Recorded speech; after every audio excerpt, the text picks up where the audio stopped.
Сайн байцгаана уу. Тэгэхээр сүү гэдэг энэ сайхан идээг бид өн эртнээс хэрэглэсээр ирсэн. Бас ихийн сэтгэлтэй ч гэсэн бид нэр адилхан ярьдаг шүү дээ. Ганц хүн ч биш. Мал амьтад хүртэл энэ сайхан уурагт бодисыг хэрэглэснээр хорвоод хөл тавих эрч хүчийг олж авдаг. Тиймээс бид өдөр бүр сүүг хэрэглэснээр бид өөрсөндөө хэрэгтэй, ашигтай амин дэмийг одоо хүртэл бүтсээр байгаа гэлээ. Гэхдээ бид нэр сүүтэй буруу харьцсан бол олон төрлийн бактери үржих таатай нөхцөлийг бас бүрдүүлж өгч байгаа юм. Эргээд энэ бидэнд ямар нэгэн байдлаар муу нөлөө үзүүлнэ.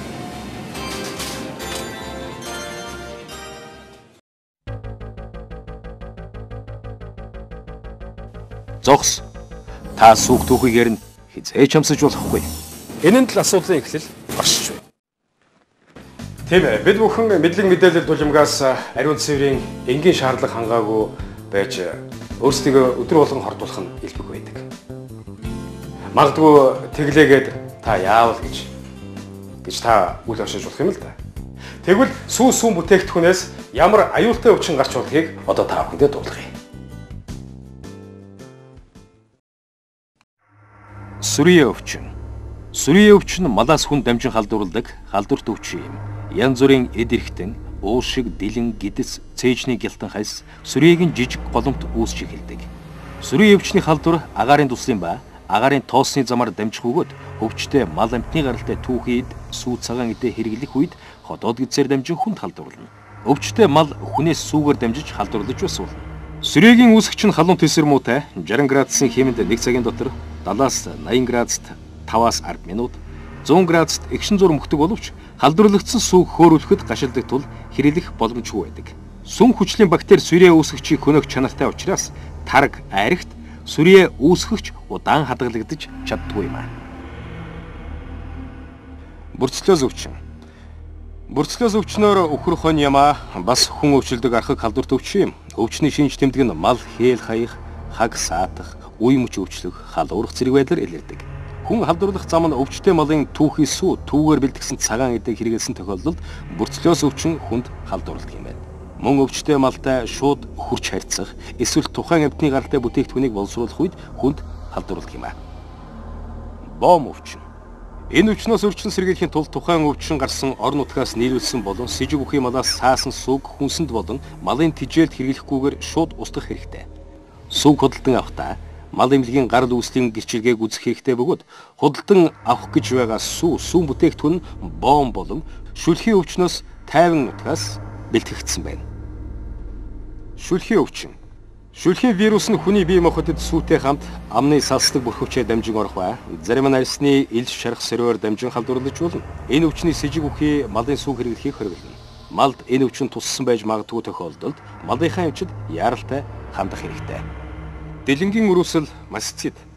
Мастит буюу дэлэнгийн өрөвсөл нь гол төлөв сайлын үнэнд илбэг тохиолдохоос гадна уул өвчнөөр хонь ямаа өвчлөдөг. Сүүний булчирхайд халдвар орж дэлэн өрөвсөж сүүний гарц муудна. Дэлэнгийн өрөвслийг үүсгэгч нь ариун цэврийн шаардлагыг хангаагүй нөхцөлд бууз, хөрс, сайлчны гар, хөхний сувг зэрэгээс эрүүл малд дамжин халдварлана. Гидсний халдварт өвчнүүд. Гидсний халдварт өвчнийг үүсгэгч нянгууд нь бохирдсон ус, хүнсний зүйл, бохир гараа дамжин аманд орж, бие махбодод нэвтэрч, хоол боловсруулах эрхтнүүдийг өвчлүүлж, суулгах, бойлжих шинж тэмдгээр илэрч, бие махбод ус эрдэс давсаа алдаж, уураших ба хүндрвэл үхэлд хүрэх аюул нүрэлдэг. Сүү цагаан эдээтэй холбоотой гарч болох өвчнүүдийн тоонд ишерихи колийн халдвар, сальмонеллезийн халдвар, цусан суулга, стафилококкийн гаралтай хоолны хордлогот халдвар юм. Хордлогыг үүсгэж бичил биетнүүд нь сүүн орчин түргэн өсөж, үржин их хэмжээгээр хоримтлагдах учраас сүү цагаан эдэн бактерийн гаралтай хүнсний хордлогын их үүсвэр болох эрсдэлтэй юм аа. Сальмонеллезийн халдвар нь нянгаар үүсгдэг халдварт өвчин юм. Түүхий махан бүтээгдэхүүн, сүү цагаан эдэг ихмэд амьтны гаралтай олон төрлийн хүнсний бүтээгдэхүүнээр дамжин хүнд халдаж болно. Сальмонеллезийн нянгаар бохирдсон сүү цагаан эдээс өвчин үүсгэж болно. Хэрвээ өвчтэй малаас сүүнд энэ бичил биетэнд дамжиж орсон бол хордлогыг анхдагч гэх бөгөөд сүү цагаан эдээ үйлдвэрлэх, хадгалах, тээвэрлэх горимыг зөрчсөн нөхцөлд үүссэн халдварыг хоёр дахь гэж ойлгож болно. Стафилококк. Стафилококкийн халдвар нь арьсны эдээ төрөвсөл, эдээч шарах, буглаа, гүйлсэн булчирхаан өрөвслээр өвчлсөн болон нян тээгч хүмүүс стафилококкийн хордлогын их үүсвэр болдог. Эдгээр өвчтөе хүмүүсийн ханиах найтахад шүлсний туслаар халдвар гарахаас гадна хүнсний бүтээгдэхүүнийг боловсруулах үед халдвар дамжиж болно. Хүмүүсийн 50% нь арсны саслаг бүрхөвч, бүрхүүлийг өрөвслүүлэгч бичил биетнийг тээгч байдгийг судалгаагаар тогтоосон байна. Энэ өвчнийг үүсгэгч нь мөн амьтад бас байдаг. Стафилококк бактери нь малын арьс болон дэлгэнгээс сүү цагаан эдээнд орж болно.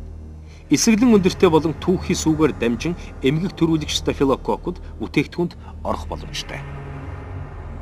Ишерихи колиас авахцар нь байгальд их тархсан гидсний бичил биетний микрофлорт оролцдог гэрийн тижээмэл амьтан болон шувуу, бүлээн цус амьтдын гидсэнд байрладаг.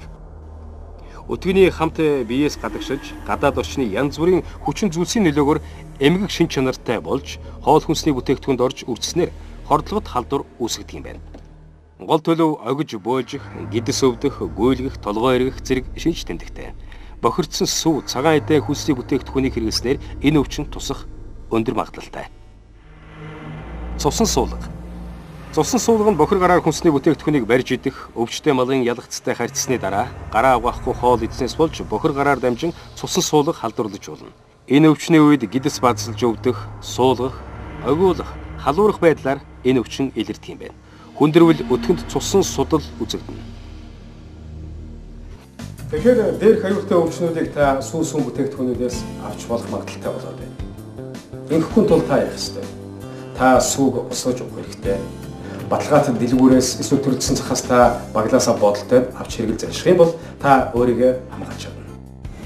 Тэгэхээр сая хэдхэн минутын өмнө бидэнтэй таарсан саяны залуу шиг бид нар өдөр болгон өөрсдөө амьд лаборатори болгож бид нараа түүхий сүүг амсаж үздэг. Гэтэл нөгөө сүү борлуулж байгаа нөгөө худалдаач 8-ачд маань сүүнийхээ орцыг ихсэхийн тулд дотор нь сод, гурил, ус хольж өөрчилдөг. Бид энэ аюултай өвчнөөс яаж өөрсдөө сэргийлэх вэ? Магадгүй бид нар тэр сүүн дотор байгаа тэр нянг олж харж чадахгүй боловч бас та бүхэнд сануулах хэдэн зүйл. Түүхий сүүг худалдаж авахдаа хизээч бүү амс. Түүхий сүүг амсснаар та өөрийнхөө биед өвчнийг сайн дураараа халдааж байна гэсэн үг. Сүүг худалдан авахдаа сүүний гадаад байдал, өнгө үнэрийг анхаарах хэрэгтэй. Сүүг захаас худалдан авахдаа эхний ээлжинд сүү хаанаас ирсэн бэ гэдгийг мөн сүүн бүтээгдэхүүний ариун цэврийн гिचэлгийг заавал үзэж байх шаардлагатай. Энд сүүг хизээ ирсэн шинжилгээний дүн ямар байгааг харуулсан байдаг юм. Сүү цагаан эдэг худалдан борлуулж байгаа хөөхний ариун цэвэр, гар хувцс, малгай, хормогч цэвэр байгаа эсэх бетан савны ариун цэвэр, элдв ням бохирлоос хамгаалсан сав баглаатай сүүн бүтээгдэхүүнийг худалдаж байгаа эсхийг шалгаж авч байгаарай. Тэгэхээр сүүн бүтээгдэхүүнийг бид нэр хаанаас авч болох вэ? Энэ бас бодох асуудал юм. Магадгүй гэрийнхээ үүдэн дээрээс сүүн бүтээгдэхүүнүүдээ худалдаж авах нь амар боловч баталгаагүй, ямар нэгэн шинжилгээгүй байх нь бидний эрүүл мэндэд муугар нөлөөлнө. Тийм болохоор төрөлдсөн зах буюу супермаркетуудаас бид нэр сүүн бүтээгдэхүүнүүдээ худалдаж авах юм бол бидний эрүүл мэндэд ашигтай бас баталгаатай. Сүүг худалдан авахдаа сүүнд ямар нэгэн гадны биет, малын өснөөс тоос шороогүй цэвэр байгаа эсхийг заавал шалгаж үзэж байгаарай. Хэрвээ сүүг худалдан авахаар очиход сүү борлуулагч сүүгээ үргэлж хутгаж байвал ус, гурил хольсноо нуухыг хичээж байгаа хэрэг. Хэрвээ сүүнд ямар нэгэн гадны зүйл холиогоо бол сүүг хутгах шаардлага байхгүй. Энэ бүхнийг санаж байх нь хэцүү. Юутай ч гадаа гудамжинд зарж байгаа сүүнд ямар ч шинжилгээ байхгүй учраас сүү цагаан эдээний төвлөрсөн зах эсвэл дэлгүүрээс баталгаатай бүтээгдэхүүн авч хэрэглэж заншицгаая. Учир нь үнийн хувьд харьцангуй ахиу боловч төвлөрсөн зах дэлгүүрүүд нь үргэлж бүтээгдэхүүнээ шинжилж хадгалах горимыг чандлан сахитгаас гадна ажиллагсад эрүүл мэндийн үзлэгт тогтмол хамруулдаг юм. Тэгэхээр байгаль дэлхийд нэр орших хамгийн шим тэжээлтэй хүнс бол сүү цагаан эдээ юм. Тиймээс ч манай ард түмэн үн эртнээс биологийн гарал гаршаан гэж төрөл бүрийн өвчнийг ангааж ирж загссан байна.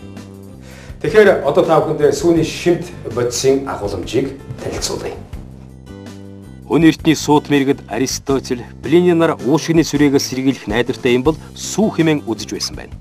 Эртний Грект яма гүний сүгэр сүрье амьсгалын замын эртний өвчнөд эмчилж байсан бол мэдрэлийн өвчин цус багталтын үед үнэний сүү уухыг зөвлөж байжээ.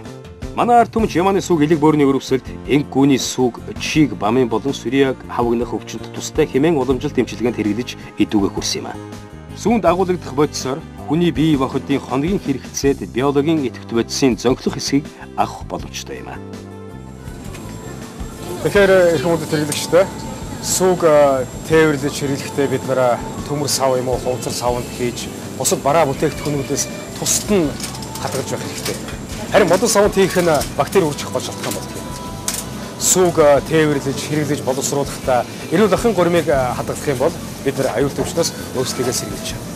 Та бүхэн хардаа сүүн бүтээгдэхүүн, бараа бүтээгдэхүүнүүд тус-тустай гэсэн өөрсдийн савлгаатай, өөрсдийн гэсэн горимтой байна. За ингээ та бүхэндээ өрөөлөг хийсэн.